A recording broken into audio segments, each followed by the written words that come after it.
সুপ্রিয় দর্শক, দেখুন কালকে কক্সবাজার শহরে একটু বাতাস এবং বৃষ্টি হয়েছিল এবং দেখুন প্রকৃতি কত কঠোর রূপ আমাদেরকে দেখাচ্ছে। এই সামান্য বৃষ্টিতে একেবারে ভেঙে তছনছ করেছে। অন্যদিকে দেখুন আবার প্রকৃতিটা কত সজীব হয়ে আছে। দেখেছেন প্রকৃতি একেবারে সজীব করে দিয়েছে প্রকৃতিকে। কি অদ্ভুত এক লীলা। যাই হোক, আজকে আমরা এই বিষয়ে কিছু ইংরেজি শিখি। আচ্ছা ক্রিস, তুমি আমার দর্শকদের উদ্দেশ্যে বলো তো, দেখুন প্রকৃতির কঠোরতা। Look at the harshness of nature. Repeat after me. Look at the harshness of nature.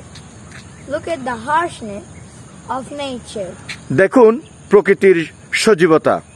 Look at the vitality of nature. Repeat after me. Look at the vitality of nature. Look at the vitality of nature. তো practice করুন, আর এরকম বাস্তব ভিত্তিক video দেখার জন্য আমাদেরকে like এবং follow করুন। ধন্যবাদ।